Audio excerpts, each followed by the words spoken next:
Nós estamos entrando em uma nova era da informação, que é a era da informação sintética. A revista Vogue confundiu uma montagem do Papa, que foi feita por inteligência artificial, com uma foto real, é só o começo do dilúvio de conteúdo delirado para chamar a nossa atenção. Logo vem os vídeos, os amigos imaginários mais convincentes que você já teve, redes sociais onde não dá para saber quem é real ou não e muito, mas muito mais que a gente mal sabe conceber agora. É hora de ver o real perigo das inteligências geradoras ou generativas de conteúdo. Dá para perceber o quão impactado eu fico por um assunto pelo tanto de vídeos que eu acabo fazendo sobre ele por aqui. E desde a pandemia, não tem nada que eu tenha retratado tanto recentemente.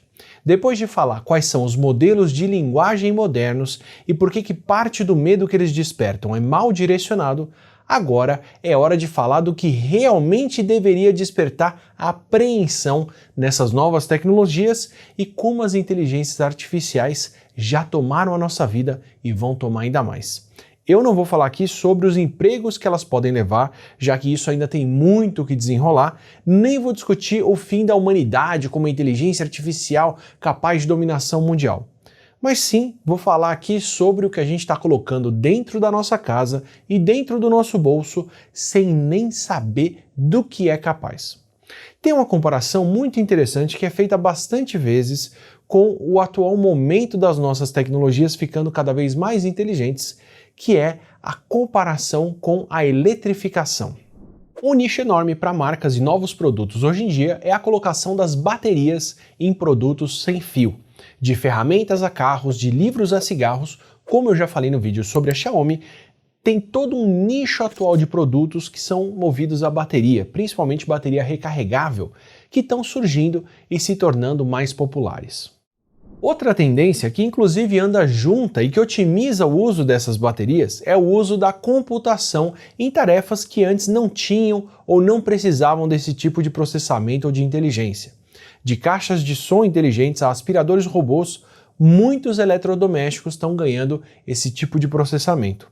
Até o meu Power Bank tem um display para dizer que carga que ele ainda tem, quantos watts está usando ou carregando e até por quanto tempo ainda deve carregar ou descarregar no ritmo de uso atual. E é bem legal. Mas a maioria desses equipamentos ainda não ganhou inteligência de fato, uma inteligência capaz de manter uma conversa, por exemplo, ou não tinha ganhado, porque você pode ter certeza que não vai faltar equipamento que vai ter sua inteligência própria. Ou, o que eu acho até mais provável, equipamentos que vão ter uma interface para o ChatGPT manter a sua funcionalidade de cognição e dar esse sopro de vida para elas, ou sopro de consciência, que é mais ou menos o que aconteceu durante a eletrificação das tecnologias, que foi quando a gente começou a ter a energia elétrica sendo produzida e distribuída para as casas no final do século XIX e no começo do século XX, onde várias novas empresas surgiram e fizeram sucesso no modelo de adicionar energia elétrica para alguma coisa que já existia. A Black & Decker foi fundada pelo Samuel Black e pelo Alonzo Decker, dois jovens que patentearam em 1917 a furadeira elétrica com um formato de pistola e um gatilho para ligar que é bastante familiar e segue modificada em modelos até hoje. Aliás, modelos que agora estão ganhando baterias. A Siemens começou com a eletrificação da comunicação em telégrafos e criou alguns dos primeiros dínamos que eletrificaram os trens. A IBM eletrificou algumas das primeiras calculadoras e desenvolveu o que foi a base de muitos dos computadores modernos. Como já falamos no vídeo sobre pirataria, a Philips desenvolveu algumas das primeiras lâmpadas, eletrificando o lampião, e agora adiciona computação em lâmpadas inteligentes.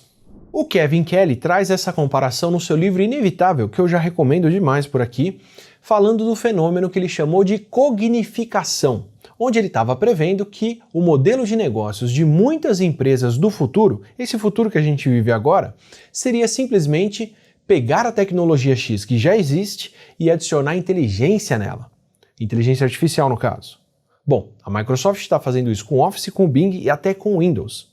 E não é difícil imaginar empresas que começam a precisar de um assistente virtual realmente inteligente ou alguma coisa como um brinquedo que precisa manter conversas, que começam a plugar o ChatGPT ou algum assistente do tipo com essa interface que vai dar as respostas. Assim como as empresas pioneiras fizeram lá atrás com a energia elétrica para continuarem relevantes e inovando. Só que tem uma grande diferença aqui, porque a eletrificação foi um avanço em muitos centros, com várias empresas, mas não foi um avanço particularmente perigoso no grande balanço das coisas. Esse fenômeno, na verdade, pode acabar contando uma história muito florida sobre a adoção de novas tecnologias e o ritmo do progresso mundial que gerou as tecnologias de hoje, só que nem sempre o resultado é tão benéfico assim, ou tão claro desse jeito. E é aqui que a analogia da eletrificação pode não se adequar ao que acontece com os modelos de linguagem generativa recentes e parte do medo que eles despertam. Porque algumas vezes as pessoas têm bons motivos para ter medo e os governos têm bons motivos para regular e até coibir a adoção de uma nova tecnologia. Se você duvida, é só ver o caso das mulheres que pintavam marcadores de relógios e os casos de quem resolveu tomar tônicos radioativos. Como conta o livro Periodic Tales, quando a radiação foi descoberta, a gente simplesmente não sabia sobre o seu efeito nas pessoas. No começo, com toda a empolgação por causa do trabalho da Marie Curie, que inclusive cunhou o nome radioatividade, o rádio e o fenômeno que ele despertava, a radiação, se tornaram bastante populares, e populares no sentido de desejados mesmo. A combinação entre o brilho azul do elemento, o mistério da radioatividade e até o prêmio Nobel recebido pela Marie Curie e pelo seu marido Pierre tornaram o assunto muito mais interessante. E a descoberta de que a radioatividade poderia tratar o câncer deu um ar de terapia que deveria ser boa para tudo no corpo. Aí, locais naturalmente ricos em rádio e radioativos viraram pontos turísticos e até spas onde as pessoas iam para se banhar na água radioativa. Logo começaram a colocar sais de rádio em todo tipo de coisa, de pasta de dente a tônico para tomar, de chocolates a preservativos. Mesmo produtos que não necessariamente tinham rádio começaram a usar esse nome só pela popularidade. Nós só fomos descobrir os problemas reais que a radioatividade trazia conforme as pessoas passaram a sofrer de problemas de saúde por conta da exposição, como as mortes entre quem preparava amostras com rádio ou até o que aconteceu com as garotas do rádio ou Radium Girls, que eram mulheres que trabalhavam pintando mostradores de relógio feitos com rádio para brilhar no escuro. Só que elas molhavam os pincéis com a boca, o que aumentava ainda mais a exposição à radiação, o que causou a perda da mandíbula de algumas delas, além do desenvolvimento de leucemia e de vários outros problemas de saúde que acabaram levando anos para aparecerem e deixarem um padrão claro que elucidou o que acontecia. O que foi um efeito bem diferente do tratamento curativo que se esperava que essa nova tecnologia que começou a ser popularizada e misturada em tudo faria antes da gente saber da sua segurança. Foi com essas descobertas que a radioatividade passou a ser muito mais regulada. E o GPT e os novos modelos de linguagem, que são capazes de gerar muito mais do que textos, devem estar em algum ponto entre os benefícios da eletrificação e os problemas que a radiação criou para quem usou indiscriminadamente, com o potencial de a gente só descobrir na prática se os usos vão ser tão benéficos quanto a eletrificação ou se podem deixar marcas como deixou a radioatividade. E a experiência que nós já temos com inteligências artificiais que já regem a nossa vida não é lá muito animadora, como disse o Tristan Harris em uma apresentação. Sim, porque muito do que a gente recebe em toda a rede social é o conteúdo que elas escolhem nos mostrar. E quando você não escolhe mais tudo que você acompanha, já que todas as grandes redes sociais entregam só um tanto do que você quer e muito do que elas querem apresentar para manter você lá dentro, incluindo o Twitter, que foi a última rede a adotar essa estratégia, nós já estamos vivendo sob uma curadoria de conteúdo feita por inteligência artificial. Curadoria essa que prefere entregar conteúdo falso, indignante e polarizador, como o que tem incentivado ataques em escolas ou o que levou um bando de brasileiros a Brasília em 8 de janeiro de 2023. Você com certeza já se afastou de alguém por conta do que essa pessoa passou a postar ou curtir em redes sociais, ou conhece alguém que perdeu contato com alguém próximo justamente por causa disso. Só que essa polarização é só o comecinho da história, porque toda essa corrosão da confiança pública, do convívio em grupo e em família, do bem-estar de quem usa muito redes sociais, ou seja, quase todo mundo, vem só dessa filtragem do conteúdo que já existe, vem da apresentação seletiva de um conteúdo que é criado organicamente e dá trabalho para fazer. Só que isso é passado. A gente já está entrando agora na era do conteúdo que é criado por inteligências artificiais. Ferramentas como o Transformer, criado em 2017, que eu expliquei no vídeo passado, que são tão poderosas para a interpretação de informação em contexto, que todo tipo de conteúdo pode ser tratado pelo mesmo modelo de linguagem complexa. Textos, imagens, vídeos, sons, até a estrutura de proteínas passaram a ser gerados por um mesmo tipo de programa, o que fez áreas completamente diferentes de inteligência artificial convergirem nos últimos anos e aí avançarem juntas num passo que agora é vertiginoso e absurdamente poderoso. Ou seja, todo tipo de informação que nós consumimos começou a ser gerado automaticamente aos montes como uma alucinação barata e com o potencial de inundar a nossa vida. Inteligências que têm uma capacidade de gerar imagens e texto em uma velocidade e de uma complexidade crescentes, que fazem um pombo feito de morango em alguns segundos, ou que geram fotos do Papa curtindo as férias, de bilionários com empregos mundanos, de vingadores como lutadores de WWE, ou de idosas tocando terror, ou o que mais você quiser.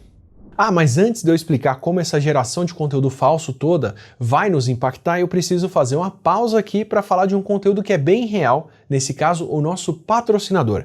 Esse episódio aqui tem o apoio da Insider, que é a marca de roupas funcionais feitas com tecnologia para ter durabilidade, para evitar odores e muito mais. São eles que fazem os shorts e essa camiseta tech preta aqui que eu estou usando.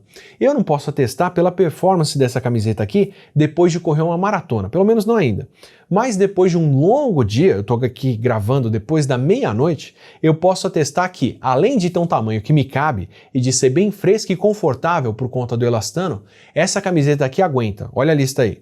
O suor de correr atrás do filho, a mãozinha dele suja de giz, suco e molho de carne esfregados e a criança tentando tirar o sabonete e a água do rosto durante o banho esfregando a cara aqui. Tá? E os shorts, ou melhor, o Future Shorts que eu estou usando, além disso, também é todo flexível, é hidrorrepelente e já me evitou a mancha de café derramado enquanto eu brincava com o filho e saiu seco de um copo de água virado e secou rápido depois de eu dar um banho no pilantra. Tudo isso num dia, viu? Se você também quiser uma roupa para ter esse conforto e nem precisar passar ferro, aproveita o cupom ATILA12 para ter 12% de desconto em todas as compras do site deles e aproveita o nosso link na descrição. Agora eu volto para o vídeo. O que faz um gerador de imagens como o Midjourney, que fez a foto do Papa, ser tão poderoso, é também a capacidade de ele entender o que nós queremos quando você pode literalmente escrever para ele gerar uma imagem do Papa andando de skate.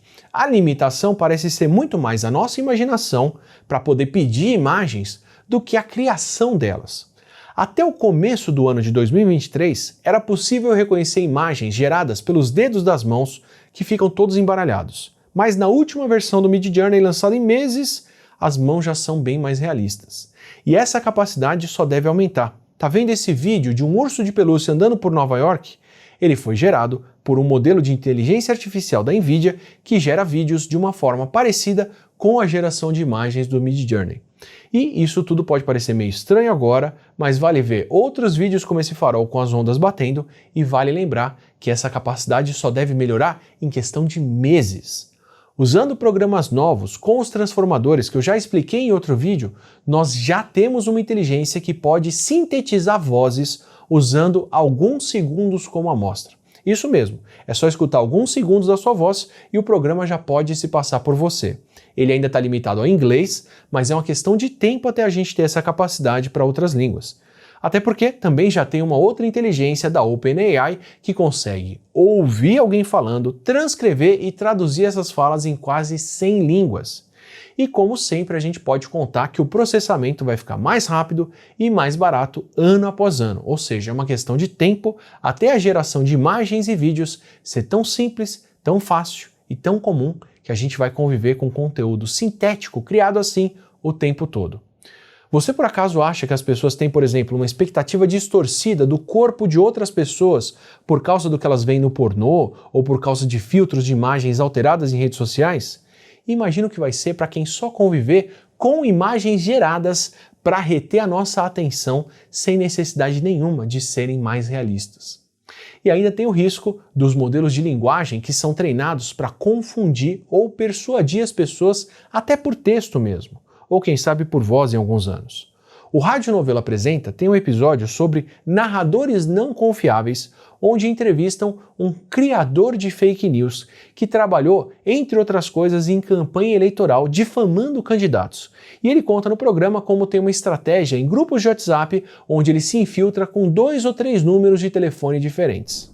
Com um desses perfis, ele se passa por uma mulher que vai sair flertando com os outros membros do grupo e de repente vai soltar uma notícia falsa. E com outro número, esse perfil ataca a mulher por ter postado notícia falsa com muita estupidez, o que serve para mandar um terceiro perfil em defesa dela, que acaba mobilizando as pessoas do grupo a fazerem o mesmo e nessa defesa repetirem a notícia falsa dela. Essa é uma estratégia feita por uma pessoa com alguns celulares à mão e agindo na intuição do que funciona melhor. Com um chat GPT treinado para persuadir, gerando mensagens em segundos, incluindo diálogos, é possível fazer isso com muitos grupos ao mesmo tempo, com muito mais perfis ao mesmo tempo, para muito mais candidatos e com muito mais poder de convencimento. Isso com estratégias desenhadas para cada cidade, para cada interesse, 24 horas por dia, 365 dias por ano, sem ter que pagar várias pessoas e com a capacidade de fazer isso por anos sem cansar. É só pesquisar pelos termos como um modelo de linguagem de inteligência artificial ou gerar nova resposta, que são parte do que o ChatGPT pode escrever quando gera o texto, que você pode ver quantos perfis do Twitter já estão usando mensagens que são geradas assim, bem como comentários de produtos na Amazon ou avaliações de lugares no Yelp e até postagens no LinkedIn. Isso tudo é só uma pitadinha do que vem pela frente. Sabe aquela estratégia do pessoal de se passar por alguém desesperado no telefone para extrair dinheiro ou dos contatos no WhatsApp? Agora é possível fazer isso com um modelo de linguagem que pode interpretar as mensagens anteriores para aprender um estilo de escrita e escrever daquela forma daí por diante, sem falar na imitação da voz. Vai ficar cada vez mais difícil de saber e confiar que novos contatos são pessoas reais. Como disse o Tristan Harris, daqui por diante, solidão é uma vulnerabilidade. Isso sem falar no fato de que, da forma como esses modelos geradores são treinados, especificamente os geradores de textos, eles criam, desenvolvem novas habilidades que nós não sabemos quando, onde ou como podem aparecer.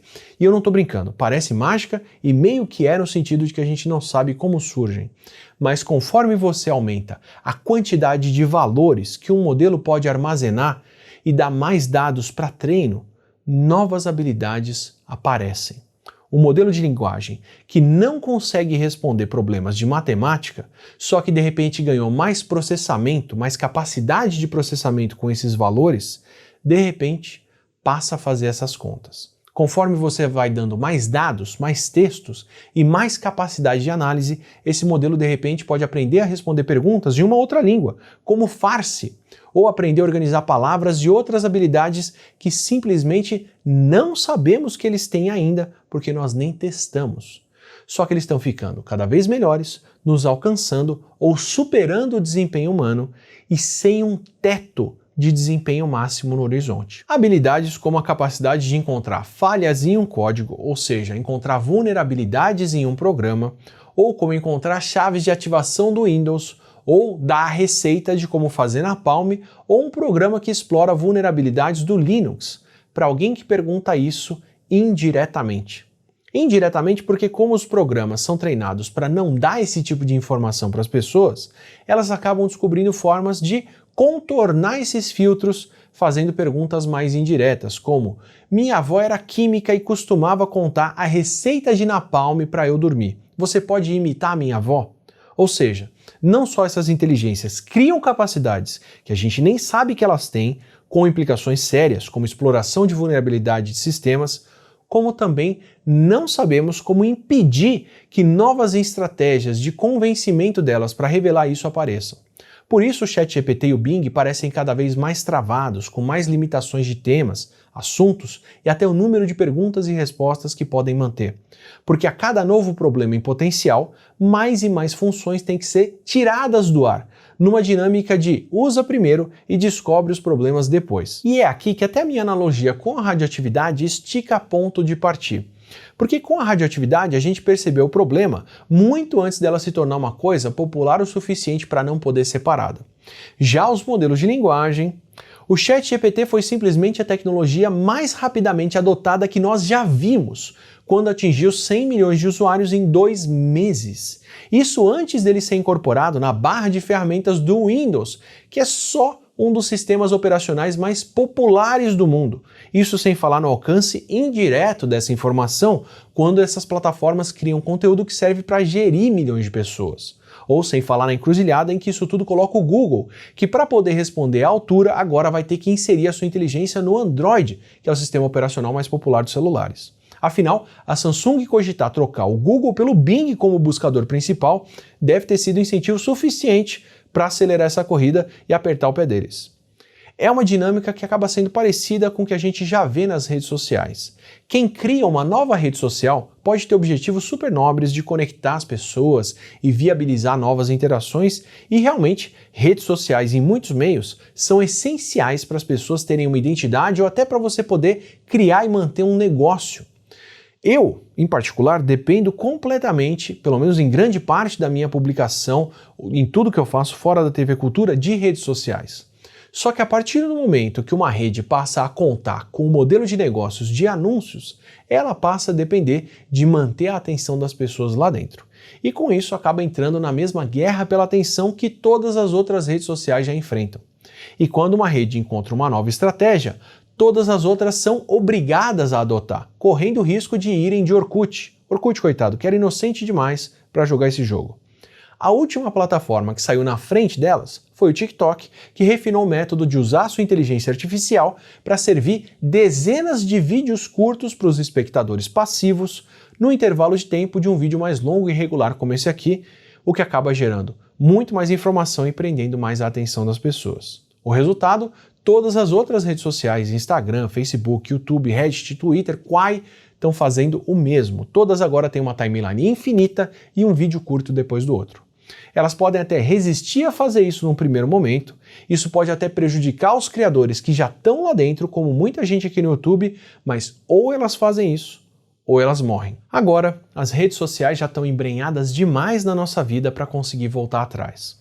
Mesmo que essa guerra por atenção corroa a democracia e acabe com o bem-estar de muita gente, nós já temos muitos negócios, hábitos, empregos e muito mais já tão atrelados a redes sociais que fica muito mais difícil de agir. Inclusive, boa sorte para os Estados Unidos que querem banir o TikTok.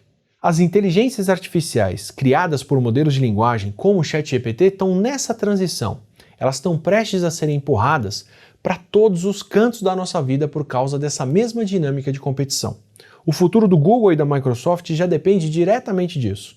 E todas as outras plataformas estão tendo que se mover na mesma direção, desenvolvendo essas novas inteligências artificiais que não precisam ter uma grande inteligência geral para mudar o mundo, como certamente vão fazer. Ou melhor, como já estão fazendo. E logo logo elas devem se tornar tão fundamentais que a gente vai ter que conviver com os problemas que nem sabemos que elas vão criar sem poder puxar o plug da tomada, como podemos fazer com a radioatividade. São dezenas de novas ferramentas usando modelos de linguagem que são anunciadas ou lançadas toda semana. Tem testes e mais testes que eram exclusividade humana no desempenho que são superados todos os meses, incluindo a capacidade de inferir o que nós humanos estamos pensando, que está avançando bastante nesses programas. E se a gente não resolveu ainda nem como regular as redes sociais, quem dirá como controlar essas novas inteligências? Até o Geoffrey Hinton, que foi o criador de várias técnicas de redes neurais, o tipo de inteligência artificial que move o ChatGPT, o Bard do Google e muitas outras ferramentas modernas, saiu do Google para poder avisar as pessoas sobre o risco que as últimas inteligências artificiais estão criando. O risco delas criarem consciência e dominarem a humanidade e tomar o mundo? Não, mas sim o risco de nós não sabermos mais o que é realidade ou alucinações criadas por elas, sem falar nessas novas habilidades inesperadas e imprevisíveis que novos modelos maiores e mais complexos podem desenvolver. Olha, eu vou contar. Eu explico sobre tecnologia aqui no YouTube tem quase 10 anos e eu nunca tive essa sensação de mudança tão rápida, tão sufocante e com tantas consequências de longo prazo que a gente não vai nem ter tempo de absorver antes de levar na cara, por causa dessas ondas seguintes de novos e novos modelos, novas habilidades, novas aplicações. Se segura que vem muita coisa pela frente. O ChatGPT pode não tirar o seu emprego, mas tem grandes chances de ele tirar a sua realidade. E se você quer manter conversas e tentar manter um pouco dessa realidade, aproveita, assina o canal, acompanha os próximos vídeos por aqui e descobre também o Não Ficção, nosso podcast de ciência no dia a dia, onde a gente entrevista especialistas que já está no ar também. A gente se vê por lá. Agora, se você quiser ter esse trabalho todo e fazer uma lista desse tamanho, é só fazer uma criança, viu? Vem garantido. Eu não sei se ficou de bom tom. Aí é um aviso.